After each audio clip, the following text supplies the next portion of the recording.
कभी कभी हम गुस्से और नाराजगी में वह सब कुछ कर जाते हैं जिसे करने से पहले हमें एक बार नहीं 100 बार सोचना चाहिए। गुस्से और जज्बात में आकर किए गए फैसले हमेशा हमें पछताने पर मजबूर करते हैं और मेरी जिंदगी में भी कुछ ऐसा ही हुआ। गुस्से और नाराजगी ने मेरी शादीशुदा जिंदगी को तबाह कर दिया। मेरी यह कहानी ना सिर्फ रोंगटे खड़े कर देने वाली है बल्कि बहुत से रिश्ते के लिए बहुत जरूरी भी है। इसीलिए आखिर तक मुझ पर बीती इस कहानी को जरूर सुनिएगा। मेरा नाम राज है और मेरा संबंध एक मिडिल क्लास फैमिली से है।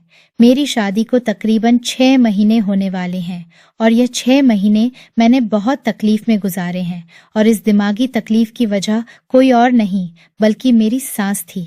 सारा दिन जवान और सेहतमंद रहने वाली मेरी सास को रात के उस पहर न जाने क्या हो जाता जब मेरी पत्नी और मैं एक दूसरे के साथ समय गुजारते थे।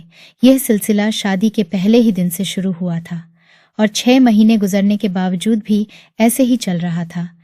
आज भी मैं ऑफिस से थका हारा लौटा था और मेरा सामना सबसे पहले अपनी सास से ही हुआ था। मेरी पत्नी पूजा घर में मौजूद नहीं थी और मेरी सास हमारे ही पोर्शन में मौजूद थी।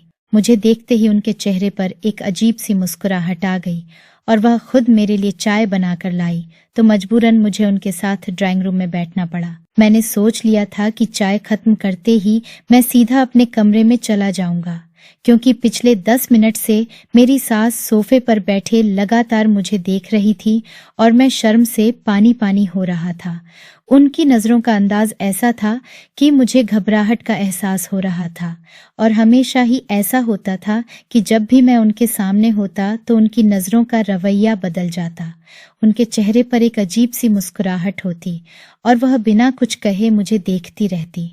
अभी भी वह बिना कुछ कहे बस नज़र जमाए मुझ पर बैठी थी और मुझे लग रहा था कि अगर मैं थोड़ी देर और उनके सामने बैठा तो मेरा सारा शरीर पसीने से भीग जाएगा। कभी कभी तो वह मेरे इतना करीब होकर बैठ जाती थी कि मेरे लिए बर्दाश्त करना भी मुश्किल हो जाता था। दरअसल मेरी सास एक 35 साल की जवान औरत थी, लेकिन उनकी नज़रें, उनका अंदाज और उनका उठना बैठना ऐसा था जैसे वह अभी भी कोई 16 साल की लड़की हो। और जब वह मेरे करीब आती और किसी न किसी बहाने से मुझे छूने की कोशिश करती तो मैं पसीने से भीगने लगता। इस वक्त भी उनके सामने बैठे हुए मुझे अपनी पत्नी पर गुस्सा आ रहा था। मेरी पत्नी पूजा पता नहीं कहाँ गायब थी और मैं मुश्किल से अपनी सांस को बर्दाश्त कर रहा था। पूजा को पता था कि मुझे उसका इस वक्त घर से बाहर निकलना पसंद नहीं है, लेकिन वो फिर भी मेरी मर्जी के खिलाफ जाती थी।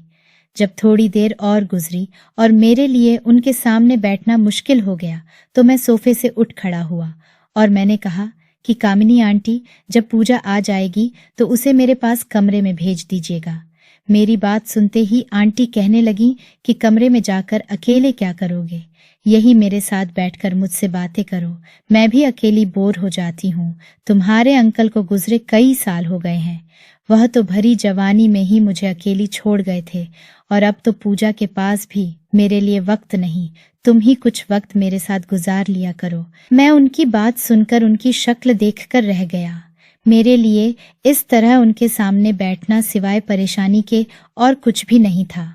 मेरी पत्नी पूजा हमेशा की तरह मेरे ऑफिस आने के वक्त घर पर मौजूद नहीं थी। उसे पता नहीं शॉपिंग का इतना शौक था कि वह सारा वक्त एक मॉल से दूसरे मॉल के चक्कर लगाती रहती थी। आज तो मुझे पूजा पर भी बहुत गुस्सा आ रहा था। उसे भी मुझे जज करने में बहुत मजा आता था। एक दफा फिर मैं मजबूर कामनी आंटी के सामने बैठ गया। वह मेरी सास थी और शादी के शुरू में मैंने उन्हें माँ कहना चाहा था, लेकिन यह बात कामनी आंटी को बिल्कुल भी अच्छी नहीं लगी थी। वह कहने लगी कि ना ही मैं इतनी उम्र वाली हूँ और ना ही मैं तुम्हारी माँ हूँ, तुम मुझे आंटी कह सकते हो। इसी वक्त मुझे एहसास हो गया था कि मेरी सास को अभी तक जवान लड़की बनना पसंद है, लेकिन इस बात का अंदाजा नहीं था कि उनके अंदर तो जवान लड़की जैसे जज्बात भी मौजूद है। उनका सजना संवरना बिल्कुल भी एक विधवा औरत जैसा नहीं था, बल्कि वह तो पूजा से भी ज्यादा नई शादीशुदा औरत लगती थी। आधे घंटे से ऐसे ही उनके सामने बैठा उनकी नज़रों को बर्दाश्त करता रहा और फिर जब मेरी हिम्मत खत्म हुई तो मैंने कह दिया कि आंटी, मैं थोड़ी देर आराम करना चाहता हूँ। पूजा तो पता नहीं कब आएगी, लेकिन मैं ऑफिस से बहुत थका हुआ आया हूँ। आंटी मुस्कुराकर कहने लगी कि अच्छा जाओ, तुम अपने कमरे में जाकर आराम कर लो। उनकी बात सुनकर मेरी सांस में सांस आई और मैं फौरन अपने कमरे में चला आया। बिस्तर पर लेटते ही मैं सोचने लगा कि घर दामाद रहना भी कितना मुश्किल काम है। मेरी माँ ठीक ही कहा करती थी कि घर दामाद बनने के बाद मेरी कोई इज्जत नहीं रहेगी। मेरे नज़दीक भी घर दामाद रहना अब गुलामी बन चुकी थी, क्योंकि मैं यहाँ अपनी मर्जी से उठ बैठ भी नहीं सकता था। मैं हर काम अपनी सास की मर्जी से करता, और सबसे ज्यादा शर्मिंदगी तो मुझे उस वक्त होती जब मैं और पूजा एक दूसरे के साथ वक्त गुजारना चाहते और मेरी सास अपने पोर्शन से उतरकर हमारे पोर्शन में चली आती।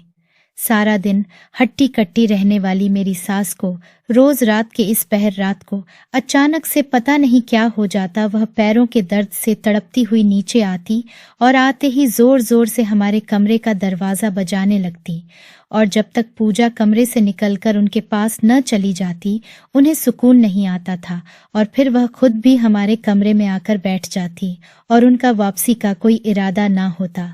पूजा कभी उनके पांव दबाती तो कभी उनकी मालिश करती। मैं थक हार कर ऐसे ही इंतजार में सो जाता था। वह पता नहीं कब तक ऐसे ही हमारे कमरे में बैठी रहती थी। मैं अपनी सास की इन हरकतों से बहुत ज्यादा तंग आ चुका था, क्योंकि उनकी वजह से मेरे और पूजा के बीच ठीक तरह से कोई रिश्ता ही नहीं बन पा रहा था।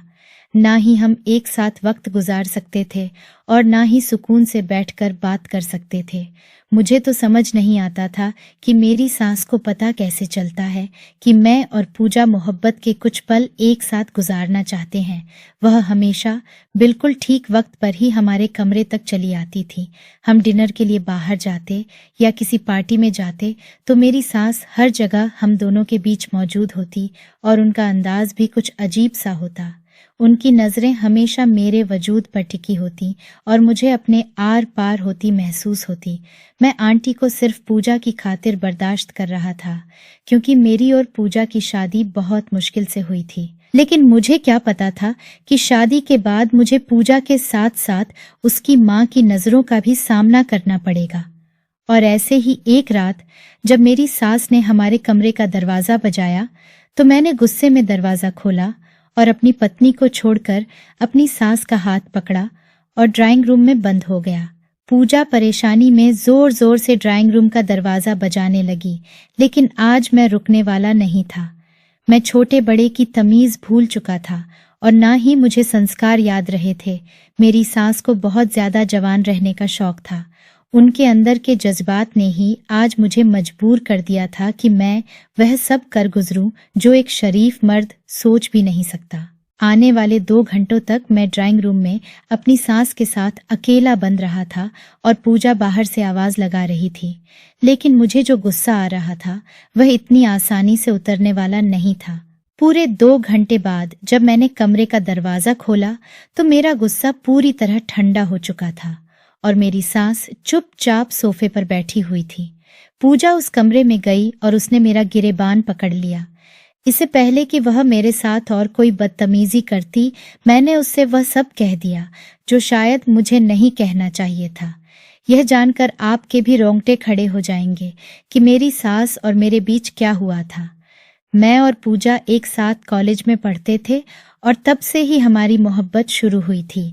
मैं एक मिडिल क्लास फैमिली से संबंध रखता था, जबकि पूजा का संबंध एक खाते पीते अमीर घराने था। पूजा बहुत ही संस्कारी और दिल वाली लड़की थी। मुझे कॉलेज में किसी भी चीज की जरूरत होती है या किसी भी सिलसिले में मदद चाहिए होती तो पूजा फौरन मदद के लिए चली आती। आहिस्ता आहिस्ता हम दोनों के बीच दोस्ती बढ़ती ही चली गई और मेन पूजा की मोहब्बत में गिरफ्तार हो गया। लेकिन चाह कर भी मैं यह बात पूजा से ना कह सका, क्योंकि हमारे बीच हैसियत का फर्क था और हम मिडिल क्लास लोगों के लिए किसी बड़े घर की लड़की से मोहब्बत करना सिवाय बदनामी और पछतावे के कुछ नहीं होता। यही सोचकर पूरा 1 साल गुजरने के बावजूद भी मैंने पूजा को कभी अपनी मोहब्बत के बारे में नहीं बताया। और जब हमारी दोस्ती को 1 साल गुजर गया तो एक दिन पूजा मुझे देखकर कहने लगी कि मैं तुमसे इस कदर मोहब्बत करती हूँ कि बता भी नहीं सकती। आज तक मैं इसी बात के इंतजार में रही कि तुम मुझसे मोहब्बत का इजहार करोगे, लेकिन लगता है कि तुम्हारे दिल में मेरे लिए कोई जज्बात नहीं है। उसकी आंखों में नमी बह रही थी और मैं हैरानी से इसकी बातों पर गौर कर रहा था। मुझे इस बात का अंदाजा ही नहीं हो सका था कि जो जज्बात मेरे दिल में आग लगा रहे थे वही जज्बात उसके अंदर भी मौजूद थे। और फिर मैंने पूजा को मोहब्बत से देखते हुए कहा कि मैं भी उससे इतनी ही मोहब्बत करता हूँ जितनी वह मुझसे करती है। यह सुनकर उसकी खुशी का कोई ठिकाना ना रहा और पूजा कहने लगी कि मेरी माँ तुमसे मिलकर बहुत खुश होगी। तुम आज रात का खाना हमारे घर खाना। पूजा की बात सुनकर मैं परेशान हो गया। मैं खूबसूरत और हैंडसम जरूर था, लेकिन उसके मुकाबले में बहुत ही ज्यादा गरीब था और ऐसे में उसकी माँ मुझे कैसे अपना दामाद स्वीकार कर सकती थी। यही सोचकर मैंने पूजा को मना कर दिया कि अभी मैं इस काबिल नहीं हूँ कि तुम्हारी माँ से मुलाकात कर सकूं। पूजा ने मुस्कुराकर बताया कि उसकी माँ दूसरी माँ जैसी नहीं है, बल्कि वह तो बहुत ही जवान और मोहब्बत करने वाली औरत है और वह मुझसे मिलकर बहुत खुश होगी। पूजा की बात ने मुझे बहुत हिम्मत दी थी और उस रात में पूजा के घर खाने पर पहुंच गया था। लेकिन अपनी सास से यह पहली ही मुलाकात मेरे लिए यादगार बन गई थी। पूजा की माँ कामिनी आंटी ने बहुत ही खुशी से मेरा वेलकम किया था। मैं उनको देखकर हैरान रह गया था, क्योंकि वह किसी भी तरह पूजा की माँ नहीं लगती थी। वह सच में बहुत ज्यादा जवान और खूबसूरत थी और उनकी बातचीत का ढंग भी बिल्कुल जवान लड़कियों जैसा ही था। उन्होंने गुलाबी रंग का एक चमकता हुआ जोड़ा पहन रखा था और कंधों तक लहराते बाल उन्हें और भी खूबसूरत बना रहे थे। उन्होंने पूजा को खाने की तैयारियों के लिए बावर्ची खाने में भिजवा दिया था और खुद मेरे सामने बैठकर बहुत ध्यान से मेरा सर से पांव तक जायजा लेने लगी थी। यह मेरी उनसे पहली मुलाकात थी, इसीलिए मैं बहुत ज्यादा कंफ्यूज हो रहा था। मुझे लगा था कि शायद वह मुझे अपने दामाद की नजर से देख रही है और यह जानना चाहती है कि उनकी बेटी की पसंद कैसी है, लेकिन मुझे यह पता नहीं था कि उनके दिल में क्या छुपा हुआ है। मैंने 1-2 दफा नजर उठाकर उनकी तरफ देखा था और उन्हें खुद को तकता हुआ ही पाया था। उन्होंने मुझसे बहुत सारे सवाल पूछे थे और हैरत की बात यह थी कि उन्हें मेरे मिडिल क्लास होने पर भी कोई परेशानी नहीं थी। ये एक खुशगवार डिनर साबित हुआ था। लेकिन जैसे ही मैं वापसी के लिए खड़ा हुआ तो मेरी सास ने कहा कि इस शादी के लिए उनकी एक शर्त है कि वह मुझे अपने घर में अपने ही साथ रखेगी। उनकी इस बात ने मुझे हैरान कर दिया था और मेरे अहंकार को भी चोट पहुंचाई थी। मैं किस तरह शादी करके घर दामाद रह सकता था। मेरी सास ने साफ शब्दों में कहा कि मैं अपनी इकलौती बेटी को एक छोटे से घर में विदा नहीं कर सकती, इसीलिए तुम्हें हमारे साथ यहीं रहना होगा। वैसे भी मैं विधवा औरत अकेली कैसे गुजारा कर सकती हूँ। अच्छा है, मुझे तुम्हारा साथ भी मिल जाएगा। अपनी सास की बात सुनकर मैंने एक नजर पूजा की तरफ देखा तो वह नजर चुरा गई। शायद उसे ये बात पहले से पता थी। इसका यूं नजर चुराना मुझे गुस्सा दिला गया। अगर वह ये बात मुझे पहले ही बता देती तो शायद मैं यहाँ आने से पहले कुछ वक्त सोच लेता। मेरी सास ने मुझे कहा कि मैं सोचने के लिए कुछ वक्त ले सकता हूँ, लेकिन वह किसी भी हालात में अपनी बेटी को विदा नहीं करेगी, बल्कि मुझे घर दामाद रखेगी। मैं वापस लौटकर अपने घर आ गया था। मेरे घर में मेरे माँ बाप और 2 बहनें मौजूद थीं।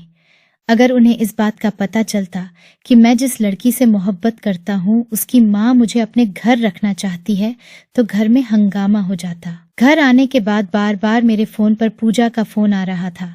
काफी देर तक जब मैंने फोन नहीं उठाया और फिर जब वह बार बार मैसेज करने लगी तो तंग आकर मैंने फोन उठाया और पूजा से कहा कि तुमने मुझे यह बात पहले क्यों नहीं बताई कि तुम्हारी माँ मुझे घर दामाद बनाना चाहती है। पूजा रोते हुए कहने लगी कि वह मुझसे बहुत मोहब्बत करती है और मेरे बगैर नहीं रहना चाहती। इसीलिए उसने मुझे यह बात पहले नहीं बताई थी, क्योंकि उसे डर था कि मैं मना करूंगा।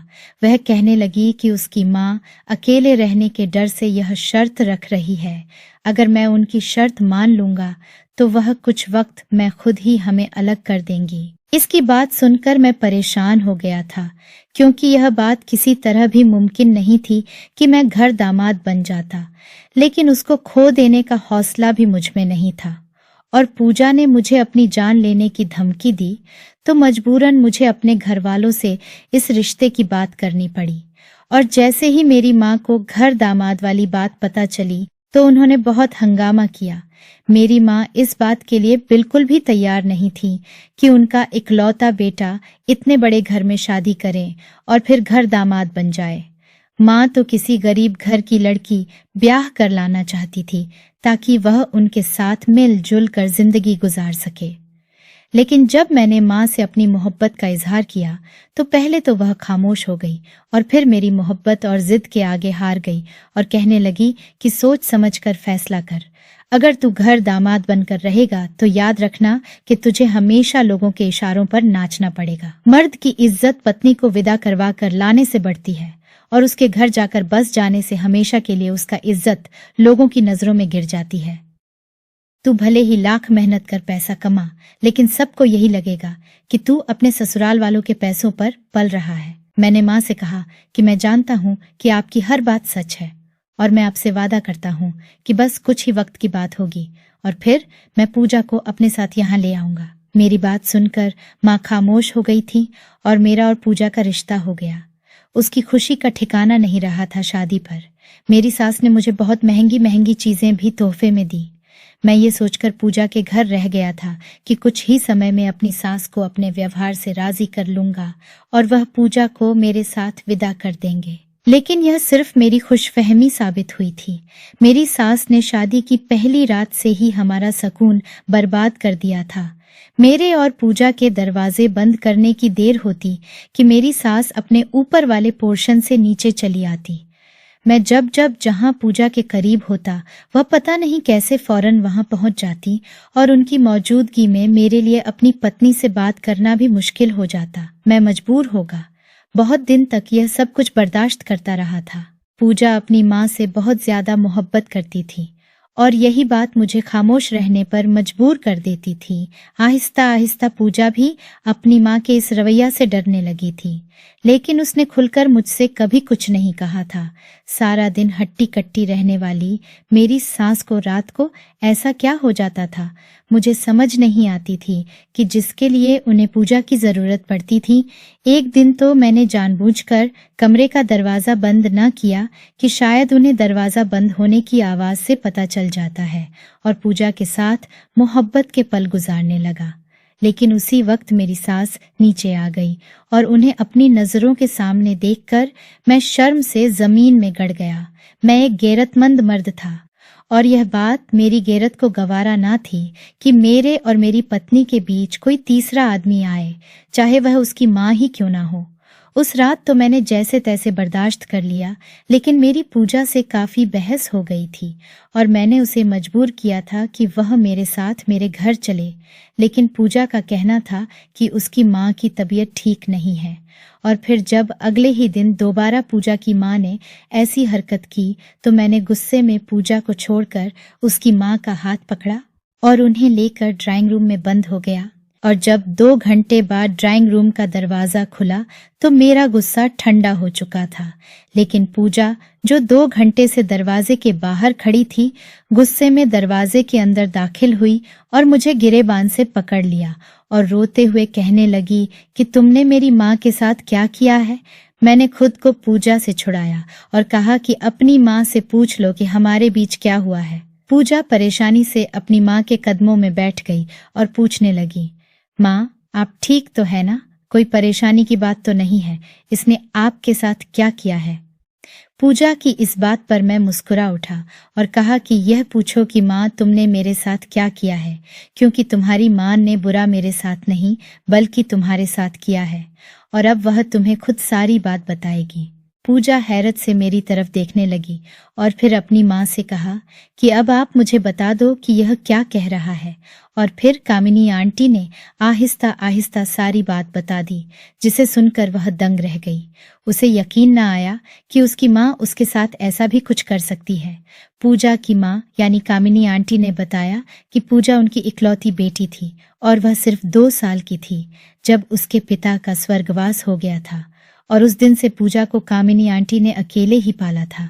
वह कम उम्र जवान थी। उसके बावजूद पूजा की खातिर उन्होंने दूसरी शादी न की थी। वक्त और हालात ने उन्हें पूजा के इस कदर करीब कर दिया था कि वह उसे एक पल के लिए भी खुद से दूर नहीं करना चाहती थी। बहुत ही मुश्किल से उन्होंने पूजा को पढ़ाई हासिल करने की अनुमति दी, और जब पूजा ने उन्हें बताया कि वह मुझसे शादी करके जिंदगी में आगे बढ़ना चाहती है, तो यह बात उनसे बर्दाश्त न हो सकी। पहले तो उन्होंने अपनी बेटी को रोकना चाहा, लेकिन जब पूजा ने उन्हें भी अपनी जान देने की धमकी दी, तो वह ना सिर्फ मुझसे मिलने के लिए राजी हो गई, बल्कि मेरे साथ बहुत अच्छा बर्ताव भी किया, और फिर घर दामाद वाली शर्त रखी, क्योंकि वह पूजा को अकेली नहीं छोड़ सकती थी। उन्हें लगा था कि मैं यह खबर सुनकर मना कर दूंगा, लेकिन उसकी मोहब्बत में मैंने हामी भर ली, और जब उनके घर आया तो उन्होंने हमारी शादी से पहले ही पूरे नीचे के पोर्शन में कैमरे लगा दिए थे, और वह दिन रात अपनी बेटी पर नजर रखने लगी कि मैं उसके साथ क्या सलूक करता हूँ। और जब मैं पूजा के करीब होने लगता तो यह बात उनसे बर्दाश्त न होती, क्योंकि उनकी मोहब्बत एक हद से ज्यादा आगे बढ़ चुकी थी, और उन्हें अपनी बेटी के करीब किसी भी इंसान का बोझ भी बर्दाश्त नहीं हो रहा था। वह एक दिमागी बीमारी की शिकार हो गई थी, जिसमें वह अपनी बेटी के साथ उसके पति का होना भी बर्दाश्त नहीं कर पा रही थी। जैसे ही वह यह देख लेती कि मैं पूजा के करीब आने लगा हूँ, किसी न किसी बहाने से नीचे आ जाती, और फिर मेरे ऑफिस से आने के वक्त जब पूजा तैयार होने लगती तो उसे जबरदस्ती शॉपिंग के लिए भेज देती और खुद मुझे अपने सामने बैठा कर रखती। वह मुझे जानबूझकर इस कदर परेशान कर रही थी कि मैं उनकी बेटी को खुद ही छोड़कर अपने घर वापस चला जाऊं।